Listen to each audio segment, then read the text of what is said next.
السلام عليكم، اهلا بيكم معايا في قناه وصفات لجمالك. معاكم زي ما اتعودتم خبير التجميل والاعشاب والتطوير الذاتي والاسري مريم يحيى. ان شاء الله النهارده هتكلم معاكم عن موضوع من الموضوعات المهمه جدا، وهو العنايه بالمنطقه الحساسه. العنايه بالمنطقه الحساسه من الموضوعات اللي تهم ناس كتير، مش بس العرايس، بس انا بخص العرايس بشكل خاص النهارده، لان هما بيبداوا حياه جديده فلازم يبداوها ان شاء الله صح. هتكلم معاكم عن إزالة الشعر والتبييض والترطيب والتنظيف والعناية بالمنطقة، وحمايتها من يعني أي ميكروبات أو بكتيريا. وإن شاء الله هتكلم بشكل عام بإذن الله يعني عن الموضوع كله. قبل ما أتكلم معاكم وأبدأ موضوعنا، حابة أقول لكم إن الفيديو ده تعاون بيني وبين قناة سنسوسة سلوى. قناة سنسوسة سلوى من القنوات الجميلة قوي. القناة يعني بتتكلم عن طبخ، بتعمل الأكلات العادية بتاعتنا بس بطريقة صحية. كمان بتعمل وصفات للدايت والرجيم مجربة وجميلة جدا. كمان القناة فيها كل ما يهم المرأة والطفل. النهاردة سلوى عاملة لكم طريقة عمل المولتو بدون يعني بدون عجن، بدون عجين. وبيطلع ما شاء الله زي الجاهز بأربع مكونات فقط. هنجهز صوص شوكولاتة معاها سهل وبسيط، والمولتو هتعمله بدون عجن، طريقة جميلة قوي بأربع مكونات فقط. ان شاء الله هتعجبكم جدا. يا ريت تدخلوا تشوفوا الفيديو وتشوفوا قناة سنسوسة سلوى، ان شاء الله هتعجبكم. قناة جميلة ومتميزة جدا، سلوى انسانة رائعة وانسانة جميلة، وان شاء الله قناتها هتعجبكم جدا. نرجع لموضوعنا، هو العناية بالمنطقة الحساسة.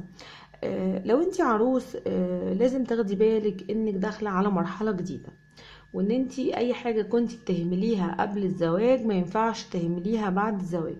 لو انت قبل الزواج ما كانش في حد بيراقبك ولا حد بيشوف انت مهتمة ولا لا بنفسك، بنظافتك الشخصية، بشكل جسمك، بالعناية بالمنطقة دي كلها، لازم تعرفي ان الحكاية دي اتغيرت خالص، وان انت دلوقتي في اللي هيبدأ يراقبك، في اللي هيبدأ ينتقدك. فلازم تاخدي بالك كويس من نظافتك الشخصية. اول حاجة هتكلم عنها في العناية بالمنطقة الحساسة هو النظافة. طيب ايه العادات الصحية اللي لازم اعملها؟ العادات الصحية اللي لازم اعملها، لازم يكون عندي فوط تواليت زي دي كده. الفوطة دي ضروري جدا تكون عندي موجودة في الحمام بتاعتي، طبعا فوطة شخصية. ولازم الفوطة دي تكون بتتغير كل يوم، بتتغسل، ما ينفعش اسيبها اكتر من يوم. تاني حاجة غسل المكان بالصابون، ضروري جدا اغسل المكان كويس بالصابون، اي نوع صابون عندي، ولا لازم غسول ولا لازم حاجات مكلفة ولا الكلام ده خالص.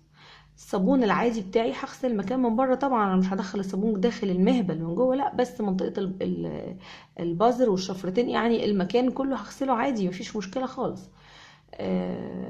دايما كل ما تدخلي تستخدمي الحمام لازم تغسلي كويس وتجففي بالفوطه دي. ما ينفعش مره استخدم فيها الحمام ما جففش بالفوطه الشخصيه بتاعتي ابدا، ما ينفعش خالص، لازم تجففي بالفوطه. ده طبعا هيخليكي اساسا مرتاحه، هدومك الداخليه طبعا هتكون نظيفه طول الوقت. كمان يعني مش هيكون في روائح كريهه خالص. وكمان من مميزات موضوع الفوطه التجفيف ده ان مش هيجيب لك ان شاء الله التهابات، وهتكوني يعني يعني في حالة كويسة مرتاحة، كل حاجة ان شاء الله هتكون معاكي مظبوطة. ناس كتير قوي جربوا النصايح دي، انا مش اول مرة اقولها، وكانوا مرتاحين جدا جدا ما شاء الله، وكانوا فعلا مبسوطين ومرتاحين نفسيا، لان النظافة الداخلية بتنعكس على الحالة النفسية بشكل كبير. طيب تاني حاجة معايا وهي إزالة الشعر. إزالة الشعر من المنطقة الحساسة بيكون بالشفرة، ما بيكونش بأي طريقة تانية. وطبعا الشفرة من الطرق يعني من السنة النبوية وصى بيها النبي عليه أفضل الصلاة والسلام. قال احلقوا العانة وانتفوا الإبط. أوصانا بنتف الإبط، يعني منطقة الإبطين دي ضروري إنك تشيلي الشعر منها بالجذور، يعني بالسويت. لكن منطقة العانة تحلق، الحلاقة هي أفضل شيء. طبعا انت لما بتحلقي منطقة العانة يعني احيانا بينزل يعني دم بسيط مع الاحتكاك بالشفرة، وده كأنك كده بالظبط عملتي حجامة. زي الحجامة كده بيعمل لك تنشيط للمبيضين، بيعمل لك تنشيط يعني للغدد الجنسية، يعني بيكون في تنشيط والحاجات برضو اللي بتساعد على يعني زيادة فرصة الإنجاب إن شاء الله. ادي الحاجة التانية، السويد غلط بتسبب ترهلات اصلا في المكان، بيبدو المكان عندك كأنه اكبر سنا، وناس كتير قوي كانت بتعاني من مشكلة الترهلات بسبب ازالة الشعر من منطقة العانة بالسويد. فانا بنصح ودي السنة انك تزيليها بالشفرة. طيب قبل ما ازيلها بالشفرة هغسل المكان كويس جدا بالميه والصابون كويس، وهجففه كويس قوي بالفوطه بتاعتنا بالشكل ده، وبعد كده هبدا استخدم الشفره. طب هستخدمها ازاي؟ احيانا كتير قوي الشفره بتطلع حبوب بعدها وبيعمل هرش، وبتلاقي بتبقى فيه حكه كده وهرش. طيب ده بيبقى سببه ايه؟ ده سببه لانك بتستخدمي الشفره بشكل غلط. طب ايه الاستخدام الصحيح للشفره مع ازالة الشعر من المهبل او من منطقة البيكيني او المنطقة الحساسة؟ الطريقة الصحيحة ان انا اخد الشفرة وابدأ ازيل الشعر مع اتجاه الشعر، يعني اتجاه الشعر كده، مش عكس اتجاه الشعر. عكس اتجاه الشعر دي غلط طبعا جدا، لان عكس اتجاه الشعر هيبدأ ينمو معاكي شعر تحت الجلد، هيبدأ ينمو معاكي الشعر يعني بيكون يعني ناشف شويه وحاد، هيبدا كمان يكون فيه حبوب وهرش وتسلخات. انما الطريقه الصحيحه ان انا ازيله حتى لو مش ناعم 100% مش مشكله، انما انا هزيل مع اتجاه الشعر، ده افضل شيء. تمام. تاني حاجه معايا وهو التقشير يعني التقشير تاهيلا للتبييض. طيب ايه افضل وسيله للتقشير المنطقه الحساسه معاكي؟ طريقه تكون مجربه وفعلا بتجيب نتائج كبيره جدا ان شاء الله وفي ايام بسيطه. افضل شيء معايا هو بيكربونات الصوديوم مع الليمون. زي ما انتم شايفين بجيب الليمون، بجيب يعني مثلا الليمونه بالشكل ده، تمام، وابدا يعني اقطعها نصفين، وابدا اخد نصف الليمونه اغمسها في بيكربونات الصوديوم، وابدا ادلك بيها المكان كويس قوي وهي مغموسه بيكربونات الصوديوم. وطبعا لما بيكربونات الصوديوم يخلص مع التدليك هحط الليمونه مره تانية في بيكربونات الصوديوم، وابدا ادلك بيها المكان، كل الاماكن اللي فيها اسمرار ان شاء الله بتجيب نتائج رائعه باذن الله.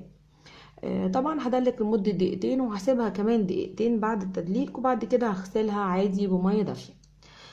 طيب ايه كمان الحاجات اللي بتساعد على تبييض الاماكن الحساسه؟ من الحاجات الجميله جدا اللي بتساعد على تبييض الاماكن الحساسه وسهله وريحتها حلوه، انا بتكلم كمان معاكم بشكل خاص للعرايس، فبجيب لكم الحاجات اللي ريحتها جميله، اللي مش مزعجه، اللي ما بتسببش يعني لو استمرت عليها بعد الزواج مش هتسبب معاها مشاكل، وطبعا المتزوجات مش هتسبب معاها مشاكل في موضوع الريحه. عندك طبعا زيت الورد من الحاجات الرائعه جدا. زيت الورد من الزيوت الرائعه اللي بتبيض بشكل كبير.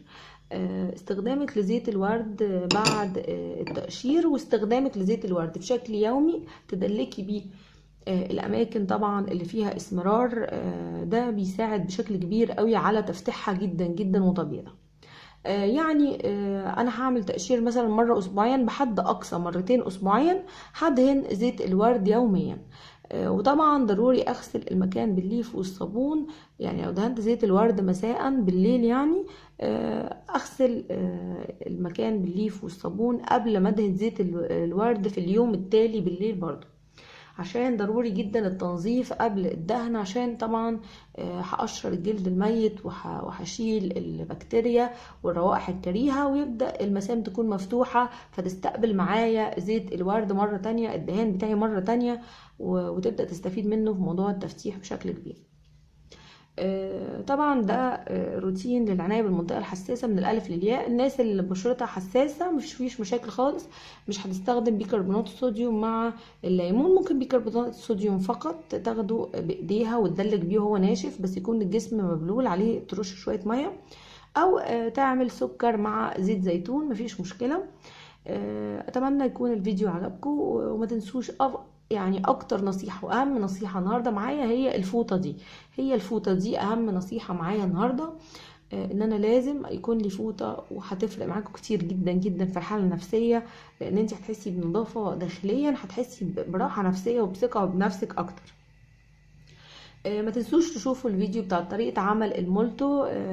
سلوى عامله لكم النهاردة في القناة بتاعتها سنسوسة سلوى، بأربع مكونات فقط، وطريقة سهلة وبسيطة وجميلة وزي الجاهز. واتمنى تشتركوا في قناة سنسوسة سلوى، هسيب لكم اللينك بتاع قناتها في صندوق الوصف، وكمان اللينك بتاع فيديو المولتو في صندوق الوصف. ما تنسوش طبعا زي ما اتعودتوا معايا تحطوا لايك للفيديو عشان يوصل لاكبر عدد من البنات تستفيد منه. وطبعا ما تنسوش تشتركوا معانا في القناه عشان يوصلكم وصفاتي كلها اول باول. شكرا لمروركم الرائع والسلام عليكم.